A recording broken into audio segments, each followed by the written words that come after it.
कशु का है ना तो पोस खाना दबे आई खंग दब सोमदा की नुपी अनि खतने आई ना साला जाइजे mahal to wai sanai dega hello hello कौन ai pinky ne khangi ba khangem bali dege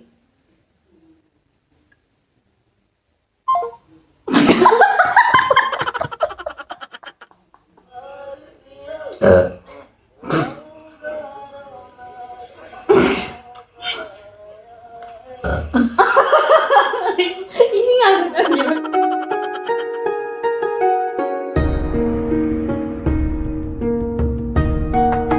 Hello everyone, welcome back. Ado myang ngashi ki video sidi try not to laugh challenge tawdoine bako. Ado my reaction video se. Bitch my lipstick apasa ba bitro.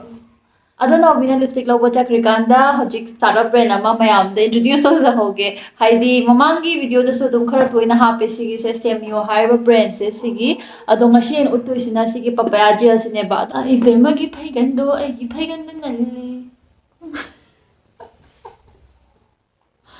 Ado sigi video ga isa ai yengdriba adum haidi ai shu yengdu nahan akhoi ai haidi ai gi inaw pamna thabirak pane ado man tharapaganda video se ai je aham ho kan mati kam yenga de pamuda na ai se yengdriba kamra haidi spoil dawni na do phone kam na de ko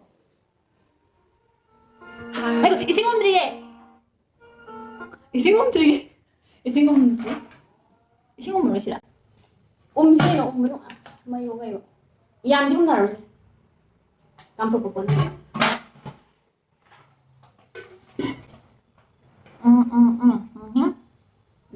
Let's take it slow. Where you go, I go too. And if you hit the bottom, I'm going down with you. Let's take it slow. Who cares where we gotta be? Kino ito na punara. Ayo ma, ay no kan ang isang kap ni man na ni. Kap ni sa linda ka po. Naruto na ako yung kap ay mara po.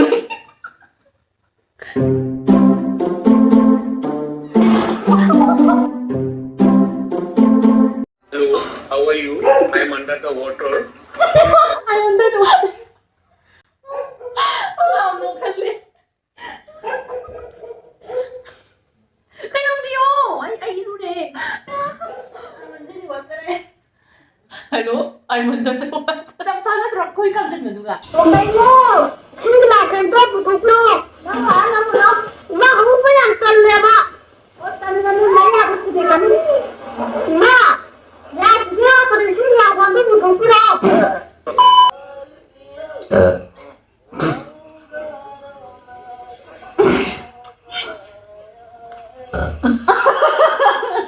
Isi nga sa niyo ba? Mapindra.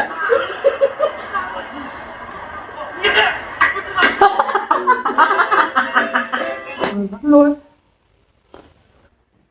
Ivani Holzdick prank ko to sila.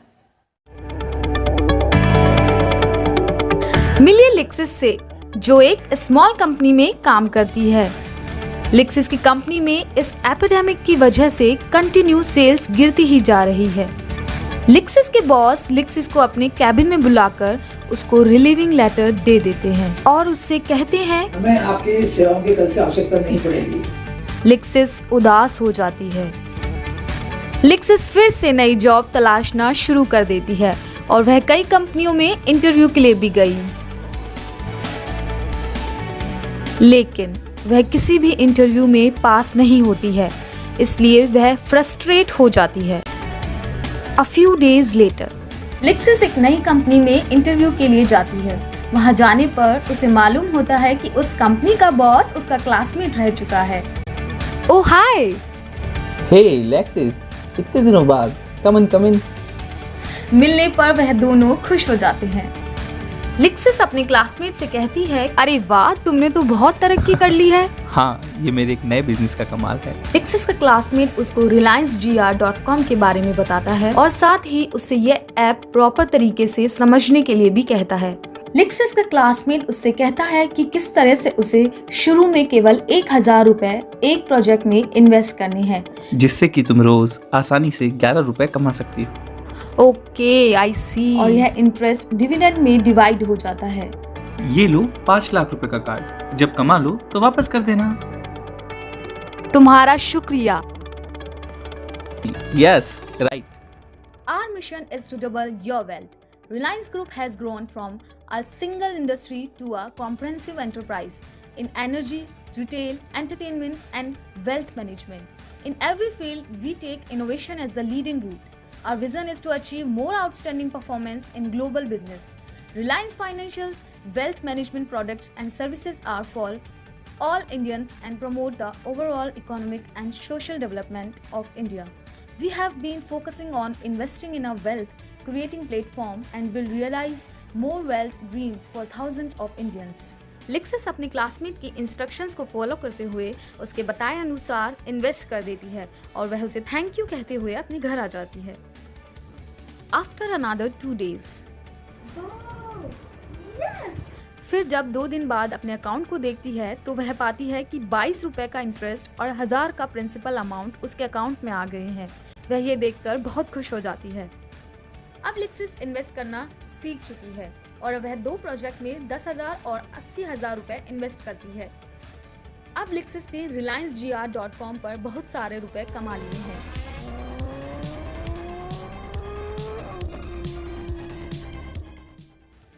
ये लो तुम्हारा card, बहुत बहुत शुक्रिया मुझे सब सिखाने के लिए। और उसका शुक्रिया अदा करती हुई अपनी स्पोर्ट्स कार में चल देती है। उसके कई दोस्तों ने भी उसके साथ बहुत पैसा कमाया और एक खुशहाल जीवन व्यतीत कर रहे हैं।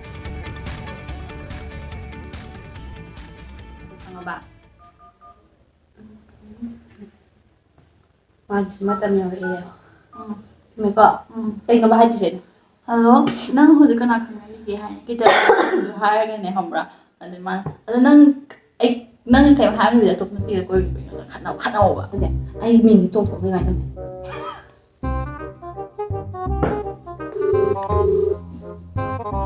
hello hello hello Sira. natti ai khangdraba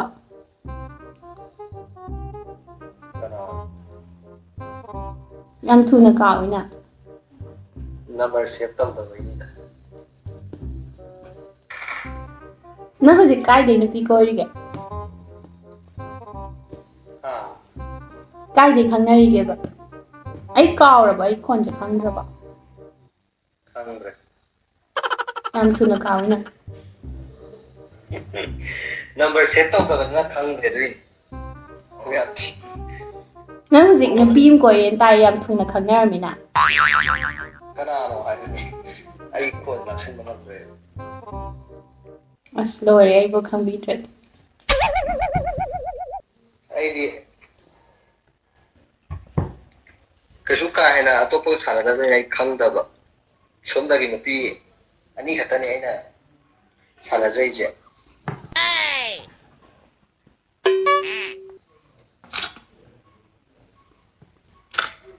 Tasena khangre dugini. kana kana no sanai je Aigi hana gi aigi X tuga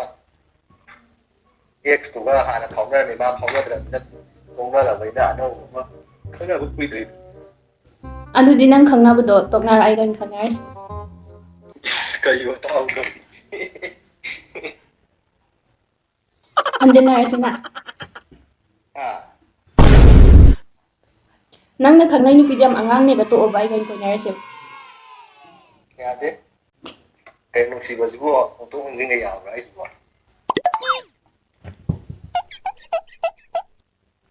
adu di kai da bai ngona message thalam ba kana ru kya ta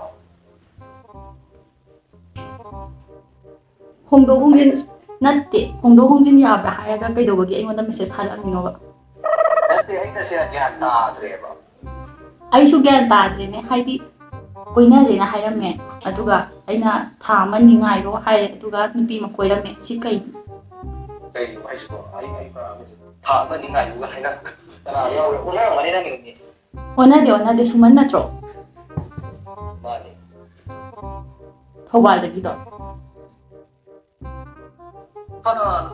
ꯀꯅꯥꯒꯕꯨ ꯊꯥꯅꯗꯣꯏꯅꯣ ꯑꯩ ꯀꯅꯥꯝ ꯊꯥꯅꯗꯦ ꯀꯩꯅꯣ ꯑꯩ ꯀꯅꯥꯝꯇ ꯀꯩꯁꯨꯝꯇ ꯍꯥꯏꯈꯤꯕ ꯂꯩꯇꯦ ꯏꯆꯟ ꯆꯟꯅ ꯀꯩꯁꯨꯝꯇ ꯑꯩ ꯀꯅꯥꯅꯣ ꯑꯩ ꯇꯁꯦꯡꯅ ꯒ꯭ꯌꯥꯟ ꯇꯥꯗ꯭ꯔꯦ ꯌꯥꯔꯦ ꯇꯣꯛꯑꯣ ꯆꯥꯛ ꯇꯧꯕꯗꯣ ꯑꯩ ꯍꯩꯅꯕꯁꯨ ꯃꯤꯁꯨ ꯅꯠꯇꯦꯕꯀꯣ ꯌꯥꯔꯦ ꯗꯥ ꯁꯨꯃꯟ ꯌꯥꯔꯦ ꯆꯠꯂꯣ ꯅꯪ ꯑꯣꯏꯔꯣ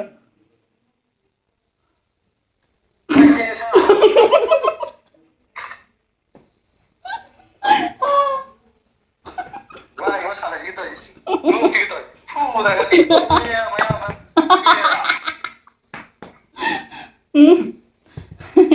ꯄ꯭ꯔꯦꯡꯀꯣꯜ ꯁꯨꯝ ꯇꯧ ꯁꯥꯟꯅꯕꯅꯤꯗ ꯄ꯭ꯔꯦꯡꯀꯣꯜꯂꯥ ꯃꯌꯥꯝꯒꯤ ꯄ꯭ꯔꯦꯡꯀꯣꯜꯂꯥ ꯌꯦꯁ ꯁꯔ ꯇꯧ ꯑꯗꯣ ꯁꯛꯁꯦꯁ ꯑꯣꯏꯗ꯭ꯔꯕ ꯅꯠꯇ꯭ꯔꯣ ꯑꯣꯏꯔꯁꯨ ꯅꯠꯇꯦ ꯅꯪꯒꯤ ꯌꯥꯝ ꯐꯖꯕ ꯗꯥꯏꯂꯣग ꯑꯃ ꯌꯥꯎ ꯑꯩꯗꯤ ꯅꯨꯄꯤ ꯑꯅꯤ ꯈꯛꯇ ꯄꯥꯎ ꯐꯥꯎꯅꯩ ꯑꯁꯦꯡꯕꯅꯤ ꯀꯩꯅꯣ ꯑꯅꯤ ꯈꯛꯇꯅꯤ ꯑꯩ ꯐꯥꯎꯅꯖꯔꯤꯁꯦ ꯌꯥꯔꯦ ꯊꯝꯃꯦ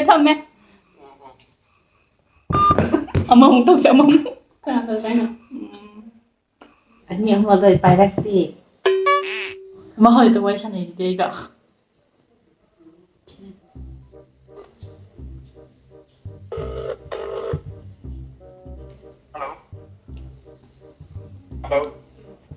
हेलो हेलो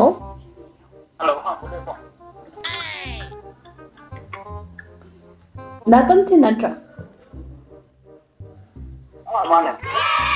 आई खंगीबा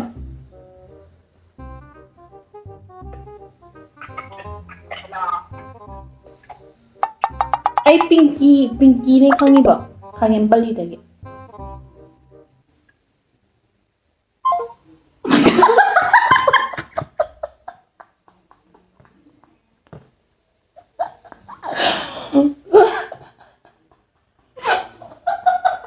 सीधा पात्रा थबक का चिन्ह बगी कान दे था इति कारम दोइने वारी हम जुगे फोन का करे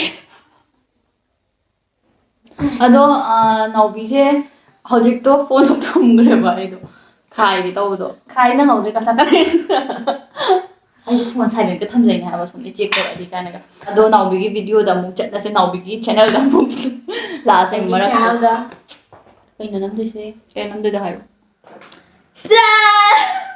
ꯑꯩꯅ ꯃꯥ ꯃꯦꯀꯞ ꯇꯧꯔꯨꯔꯦ ꯌꯦꯡꯉꯣ फजाई ꯑꯩ ꯕ꯭ꯂꯥꯏꯟ ꯐꯣꯜꯗ ꯃꯦꯀꯞ ꯇꯧꯕꯤꯕꯅꯦ ꯑꯗꯨ ꯁꯤ ꯂꯩꯔꯦ ꯁꯣ चिक्की हापा मने पोस्टार जान ꯑꯗꯨꯒ ꯑꯩꯒꯤ ꯅꯪꯒꯤꯗ ꯑꯩꯅ ꯁꯕꯁꯀ꯭ꯔꯥꯏꯕ ꯇꯧ ꯍꯥꯏꯕꯅꯦ ꯑꯩꯒꯤꯗ ꯅꯪ ꯍꯥꯏ ꯂꯥꯏꯁ ꯅꯥ ꯇꯧꯔꯒ ngamarai jana ai ꯑꯩ ꯅꯪꯒꯤꯗ ꯍꯥꯏꯗꯨꯗꯤ मैं मखै चीगी चैनल नत्ते लाइस ना तो मथाई ना की तल्लना तौबा प्लीज लाइक अदु पक्ते लाइस ना तो तल्लना जान जान सुम तौहलिना अदु नंगी चैनल सिना आई लाइस ना आई सिना अदु नंग लंजा तल लाइस ना तो जो ngasi video se sai dum shalage magi sigi makeup tawbudo ina kramai tawe habado yengbiyo magi channel da changaga ai description da link link ka lo hapamge magi dusu ado hi ado peno tor ngasi gi video se sai da shalage bye bye love you all love you love you all love you I love you all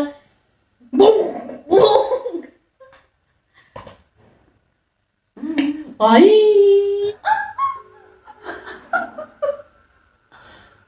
like Sami